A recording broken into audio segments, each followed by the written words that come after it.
Ja, vores gruppe, vi har fået kondition og kondital, hvor vi skal inklude figur 66 og 65. Gruppen er bestående af Siddharth, Michael, Selman og Færdig, og det er Færdig, der snakker nu. Kondition, det er noget, man kan træne og forbedre. Hvis personer med en god kondition, de vil også være bedre til at optage ilt, og det kan nærmere siges, at det er, hvor effektivt hjertet pumper blod rundt i kroppen. Så er der det her kondital, som er med til at bestemme, hvor god en kondition man har. Konditallet angiver, hvor meget ilt man kan optage per minut per kilo. Derfor kan man sammenligne to personer, som ikke har samme vægt, og finde ud af, hvad deres kondital er, og hvor meget ilt de optager per minut. For eksempel, hvis mit kondital det er 53, så vil min krop være i stand til at optage 53 ml ilt per minut per kilo. Og det hvis vi kigger på figur 65, så kan vi sige, at det vil ligge på overmiddel, hvis man kigger på mænd ned til fra 15 til 19 års række. Men derimod, hvis det var en pige på samme kilo, på samme kondital, det vil ligge på overhøj, da der er forskel på drenge og pigers, eller kvinder og mænds kondital. Og det skyldes, at drenge de er mere aktive end piger i denne periode, fra 15 til 19 år. Drenge de har via deres egne gener bygget et lidt større hjerte, og så har de også lidt mere blod, større muskler, og så har de mindre fedtdepoter end pigerne. Og det er derfor, at kondital ikke er helt præcis det samme. Så hvis man snakker om kondital og maratonløbere, så vil man eliteidrætsudøvere, så vil man komme frem til en af de højeste i kondital, fordi de er vant til at bruge deres største muskelgrupper i en længere periode og en mere intens periode. Og så hvis man sammenligner med en verdensmester i 100 meter løb, der behøver man ikke at have den bedste kondition og det største kondital for at vinde eller få den bedste tid. Fordi man behøver ikke have kroppens største muskelgrupper aktive i en længere periode, men derimod kun 10-20 sekunder ad gangen, alt afhængig af hvor hurtig man er. For eksempel hvis vi tager Usain Bolt, som løber 100 meter på lidt under 10 sekunder. Det er jo ikke en lang periode, derfor når musklerne ikke at blive større og forbedre konditionen. Men hans kondition er ikke vant til at løbe i en længere tid ad gangen. Og så ens alder, det har også noget at gøre med kondital. Jo ældre man bliver, jo mere falder konditallet, og det skyldes, at selvom man træner lige så intenst og holder samme vægt, så man bliver stadig ældre, og derfor vil ens maksimale hjertepuls falde med et slag per år. Og det samme gælder åndedrætsmusklen. Den vil heller ikke have samme styrke, og det vil så resultere i, at man har et mindre optagelse af ilt. Nu er det Siddharth Shahin fra 3.B, der snakker. Øget kondition. Hvis vi antager os, at der er to personer, som har den samme vægt og størrelse, men vidt forskellige kondital. Eksempel kunne den her person have et kondital på 37, og den her person kunne have et kondital på 52.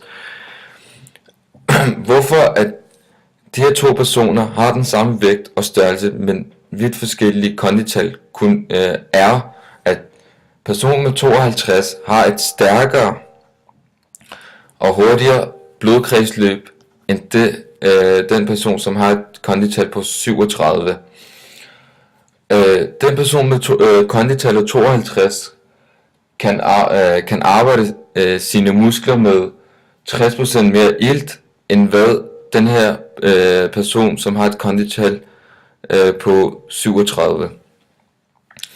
Nu vil jeg snakke om fysiologiske forandringer, når man træner.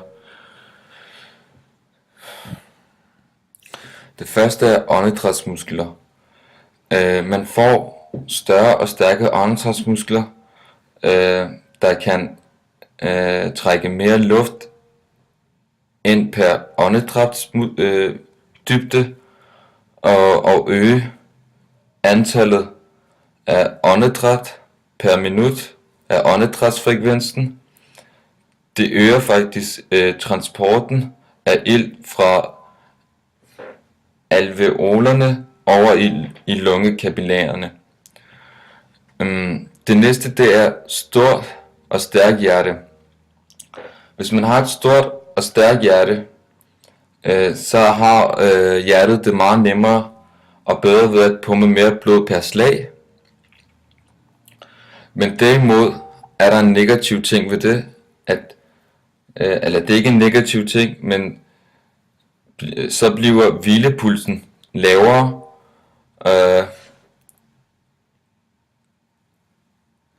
og fordi at hjertet det er blevet så stort og stærkt, så kan den pumpe den samme mængde blod ud.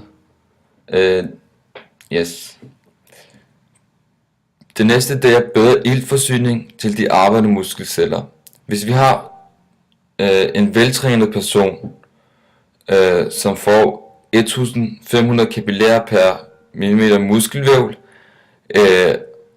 og en udtrænet person, som har cirka 800 til 900 kapillærer per millimeter muskelvæv.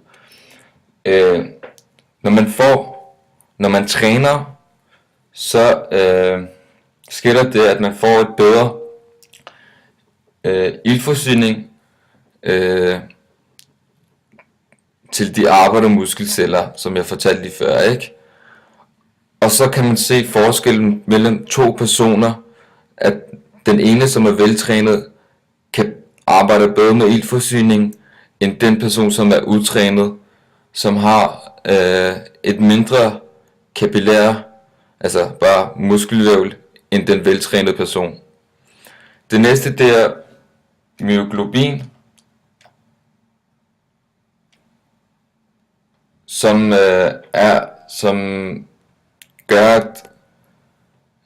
har den evne at få trykket ilten fra de røde blodlegemer og ind i muskelcellerne.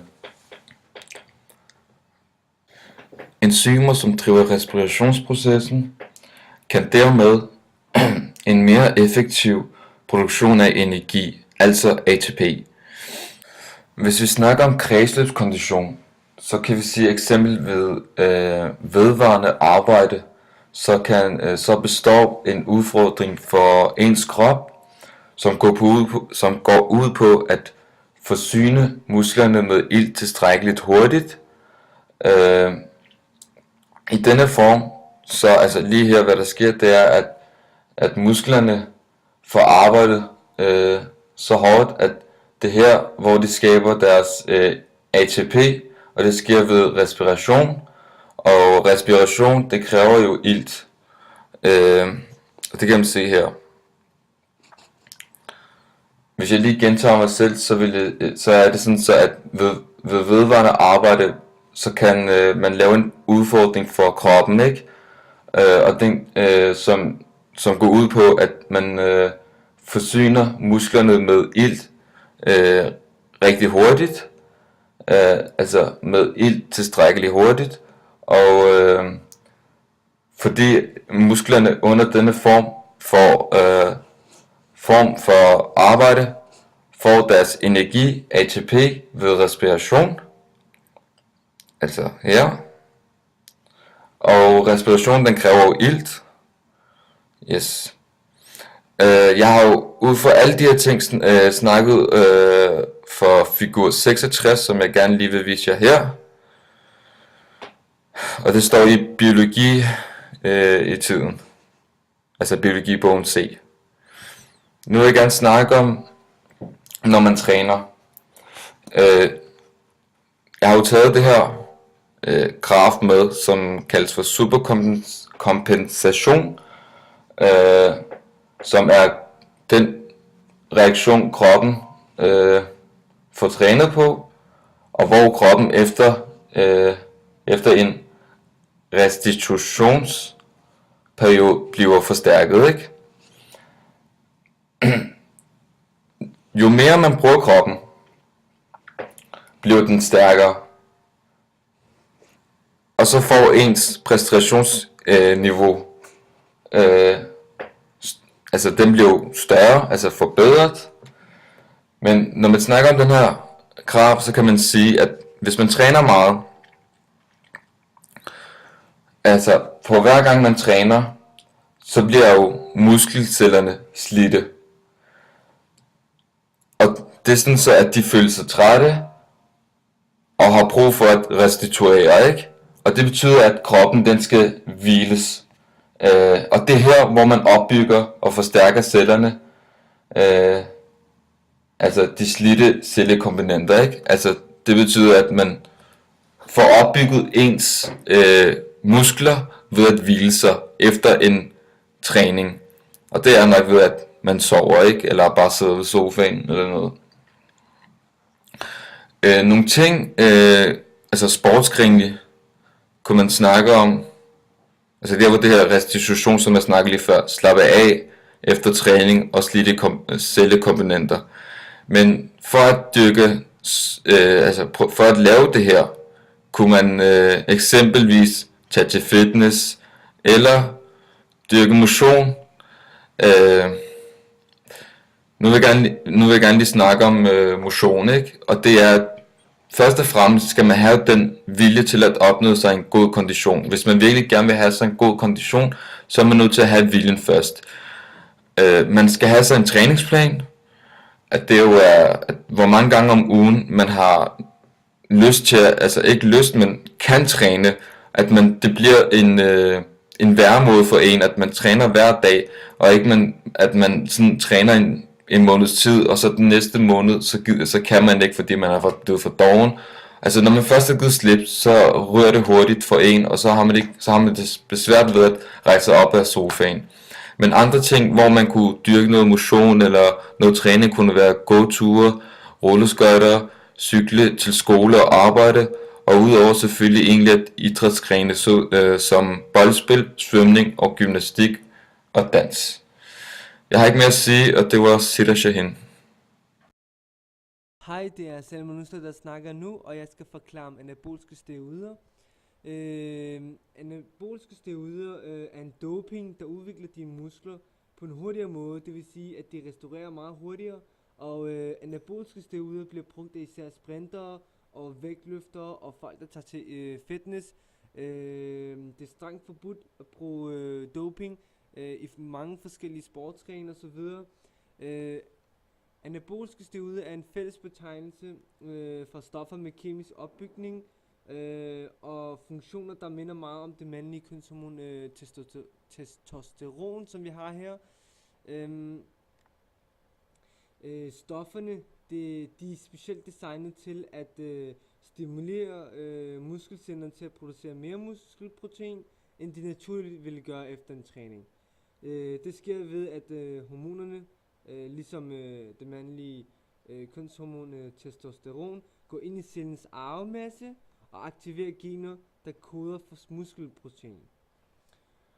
Og resultatet er både større muskelfibre og at musklerne restituerer hurtigere, så man kan træne oftere. Ligesom vi ser med ham her manden her. Han har i hvert fald brugt meget han har brugt doping og så videre, og han kan træne oftere, så han får hurtigere resultater end en naturlig mand vil gøre. Og desuden kan det knogler og ledbånd, de vokser ikke på samme tempo, og det kan medføre skader. Og det her, det er så ulemperne ved steroider, det kan virkelig ende galt og have en effekt på dig resten af livet. Når vi ser på mænd og kvinder, så har det forskellige bivirkninger på mænd og kvinder. Mænd får et par måneder, efter et par måneders forbrug, så får de altså problemer med at have fedtet hud og bumser, og de har aggressiv adfærd. Samtidig falder potensen, det vil sige deres erektion, og testiklerne skrumper ind. Mens med kvinder, så udvikler de maskuline kønstræk, såsom skægvækst, og de får en meget dybere stemme, og de får hårtab, især på baghovedet, og så får de altså større klitoris. Det er ydre kønsorganen inden for skamlæberne. Begge køn har på længere sigt alvorlig øget sigt for blodpropper, så brun kan altså virkelig ende fatalt. Og så har vi så dopingkontrol. Dopingkontrol kan tages med blodprøve og urinprøve, hvor man kan se, om der bliver påvist om brugen af anaboliske steroider. Og det bliver især brugt til, når man skal se på sportsfolk, om de har taget doping, fordi det er snyd. Men nu til dag så har man fundet frem til medicamenter, der kan sløre stofferne, så man ikke kan finde ud af, at de har brugt de stoffer. Og det var så Selman Onsdag, der fremlagde. EPO, udarbejdet af Mikael Eidelek. Vi skal først tale om stoffet EPO. Når vi kigger på diverse udholdenhedsløb, for eksempel cykelløb og maratonløb, så spiller EPO en meget stor rolle. I det at EPO kan øge præstationsevnen med 5%. Det vil sige, hvis man nu i et maratonløb for eksempel løber på 2 timer og 10 minutter, hvis man har taget EPO, og man kommer hvis man nu kommer 5 minutter for sent, så er der en markant forskel på, om du er på tredje pladsen eller kommer ind som 10. Derfor er det meget fristende for sådan en udenholdenheds sportsudøver at tage EPO. Som sagt, så fylder EPO en del i udenholdenhedsløb eller cykelløb. For eksempel i cykling, især omkring Tour de France, så bliver der sat meget fokus på doping, som EPO egentlig også er. Og diverse skandaler kommer frem i løbet af Tour de France. For eksempel har vi en berømt dansker kaldt Michael Rasmussen, som vandt Tour de France omkring 2 gange. Han blev taget for doping en af gangene, og han bliver nu kaldt kyllingen i medierne. Vi vil nu se nærmere på figur 67, som man kan se på PowerPointen. Figur 67 viser effekten af EPO for testperson. Og EPO det er målt det vil sige det er målt i oxygen per minut. Og man har så i den her undersøgelse set nærmere på hvor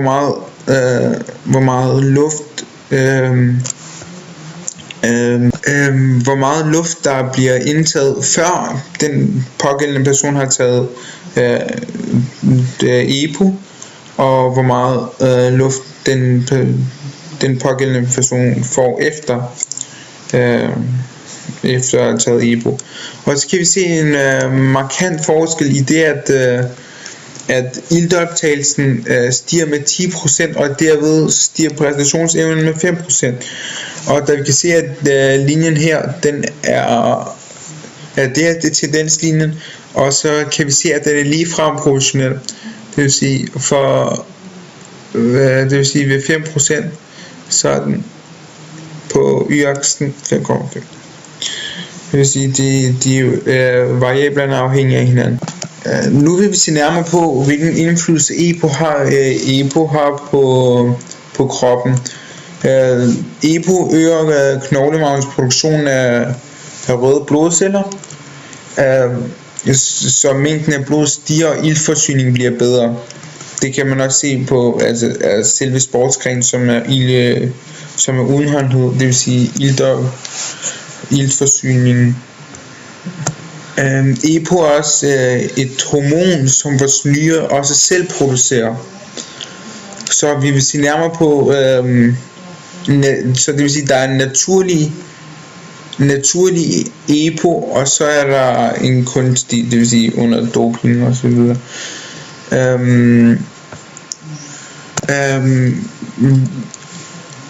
Normalt så sørger det for at blodcellerne udgør altså mængden af blodceller, det udgør cirka 40-45 af blodets samlede volumen. Men efter sådan en EPO-kur, så kan den udgøre helt op til 50%. Og her, altså i cykling, så hvis det er over 50%, så skal man holde mindst 2 ugers pause.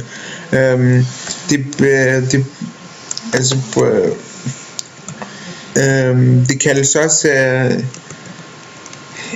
hematokritværdien. Det er mængden af blodcellerne. Som I ved, så er EPO den lette vej til guldet og alle goderne. Men i diverse udholdenhedssportsgrene, så har man fundet nogle nye metoder til at bekæmpe EPO'en. Og det er for eksempel, at man næsten uden varsel, eller med rigtig kort varsel, får diverse sportsudøvere ind og tester dem, om de har kunstig EPO eller naturligt. Men med alt det her sagt, så er det rigtig svært at finde EPO eller lignende doping. Fordi at dem, der vil snyde, gør så meget ud af det, at de hele tiden vil finde nye metoder til at kunne gemme EPO'en. Og producenterne af det her EPO, de prøver at få det til at ligne mere og mere den naturlige EPO, som er i vores krop. Og ja, jeg tror det var alt, jeg skulle sige. Tak for det.